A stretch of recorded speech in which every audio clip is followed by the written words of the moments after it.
Welcome to Author. My name is Sven Davison, and today I have travel author and teacher of self-publishing, Carla King. Today she'll be walking you through the steps of how to set yourself up as a publisher and distributor, and she'll also talk about the do's and don'ts of self-publishing, tying into her book, Self-Publishing Bootcamp. So if you haven't already, please subscribe and take it away, Carla. I had often been a speaker, a presenter at the San Francisco Writers Conference on technical topics and on travel writing. I kept saying you have to have a tech writing track. You need to invite Mark Coker, you need to invite Blurb and BookBaby and all of these POD companies. And they just resisted because they were very stuck in the literary world. Well, at one point, I forgot what year, they said, okay, we need to do this. So they invited me to be in charge of that track, the self-pub and technology track, which I still am today. Right before that, I had created Self-Pub Bootcamp and was giving regular classes, maybe twice a month, and then doing online work and consulting so authors could pay me to help them through the process. I'm replacing the in-person workshops with online courses. So now I have a series of 6 online courses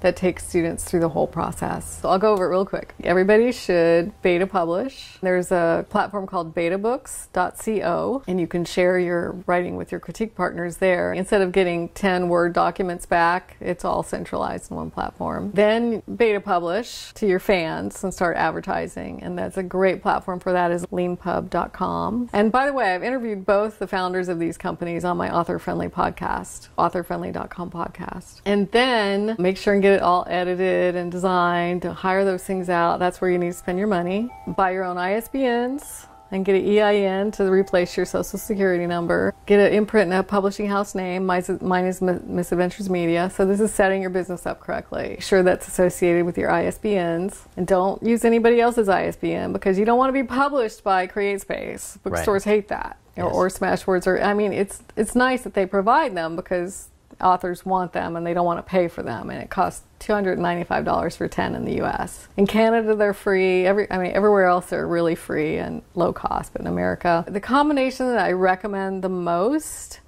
is always going direct with Amazon, because you want those statistics all the time, and that's where you're going to sell most of your books. Currently their print POD tool is CreateSpace, and that may be changing to KDP Print quite soon. They're experimenting with it right now. It's not nearly as good as CreateSpace. They don't even have the same distribution or the pricing opportunities. It's just weird. CreateSpace was a product cobbled together from a company that Amazon bought called BookSurge, and they rebranded it CreateSpace, and then they created KDP for Kindle Direct Publishing for ebooks. So they've always been 2 separate sign-ups, 2 separate, which is a pain in the ass for authors, but anyway.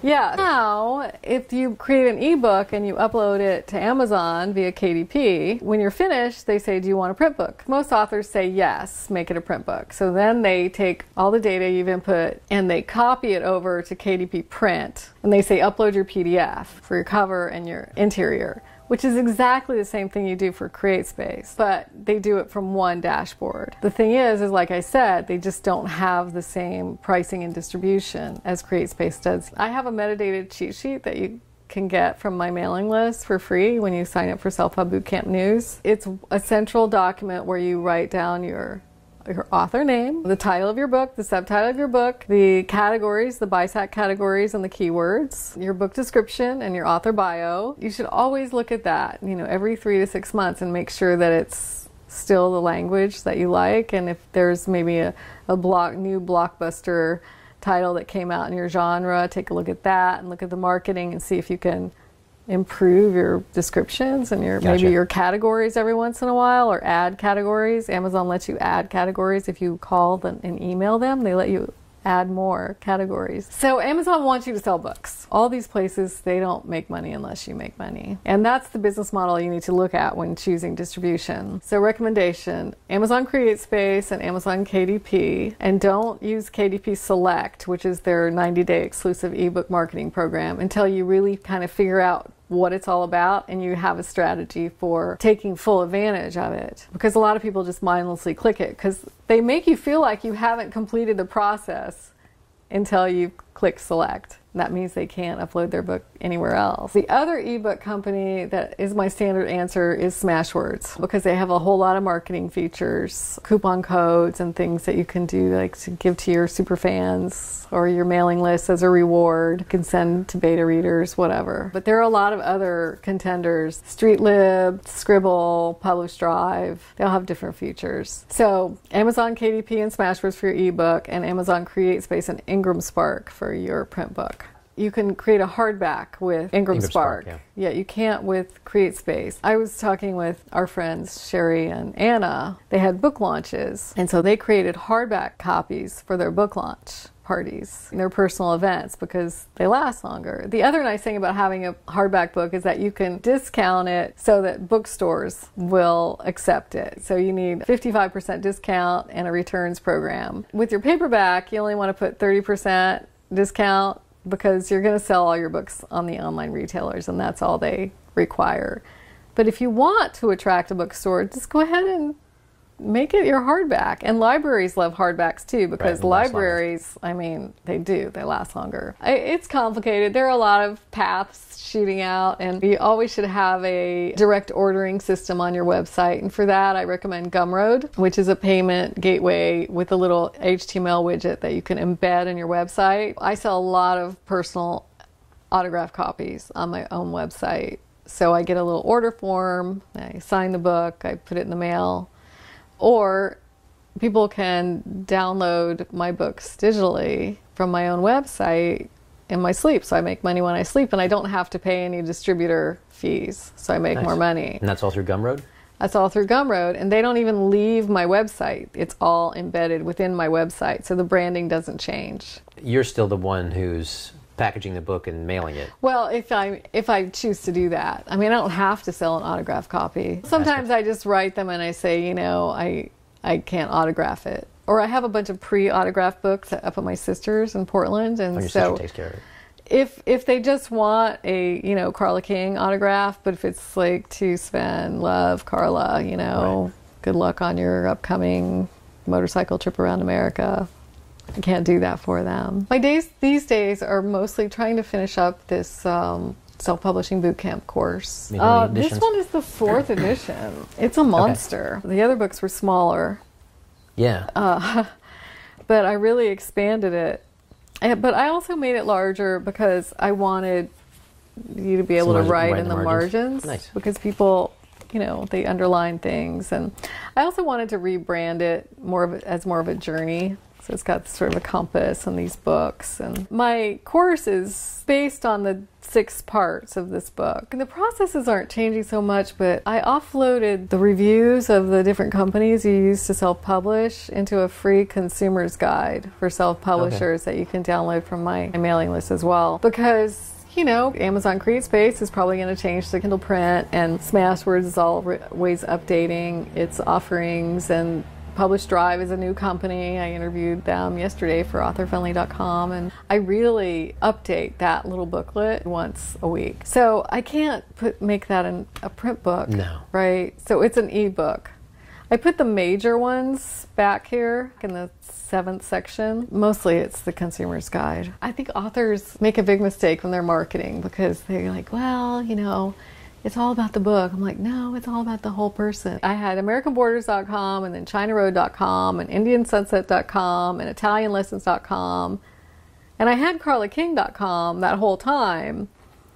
And yeah, it wasn't until I got that 4th website, book website or dispatch website, I was like, this is ridiculous. I have to have CarlaKing.com/China/America/Italy. Because you're the brand at this point. So I'm the brand, and that's true for every author. You still can get a landing page for every book, and you should get a landing page for every book. One of the biggest mistakes I made was not sharing my writing early enough. I didn't share my writing until I was 35 years old. 30. Okay. And I should have been sharing it since high school. That's, I think, why I like blogging, travel blogging, because you're always writing, and it's fast, and you don't really have time to edit, and you can journal publicly and get feedback and make it a book or not a book. That's not really producing something, you know, because producing a book, it takes time and editors and designers and business setup. And very true. For me, there's something satisfactory about having something tangible in my hands, rather than having something on the two-dimensional screen. I don't know, yeah, it's true. That's where a lot of authors get into trouble, though, is they want that print book in their hands, and they haven't. And they rush it. Yeah. The cover's bad. The editing's bad. Typesetting's bad. It's bad, and the problem is you can never get it off of Amazon because some third-party reseller will always have it up for sale. You've got your record of your horrible book always there, and you have no control over it. A lot of authors ask me when I consult with them, they're like, I had to get this book down, I have to get it down, how do I replace that ISBN? I'm like, well, you can go on the Bowker record and replace it, but somebody's always going to be selling it. One of my early workbooks, I had a workbook that was pre-first edition of this, that's spiral bound, and it's just a workbook for my students. It's sideways, it's 8.5 by 5 and a half. And it was never meant to be sold, but people have been selling it. Yeah, they sell it for $300, but it's always there. Nobody's buying it. I sold that book for $35, and it was a small spiral bound workbook. People bought it all day long because it's a how-to book. But a spiral bound workbook can sell for $35, and I tried to do that with this book. Nobody's buying this for $35. It's down to $29.99. But I think if I put a spiral on this, I could sell it for $80. Isn't that interesting? Do you ever, I don't know, stream on your classes on Facebook and have like a digital class? Or? Well, tomorrow I'm having a webinar on ISBNs. I mean, people have no idea. It's an hour seminar on buying the ISBN, why you should buy your own, what's wrong with using your friend's leftover ISBNs.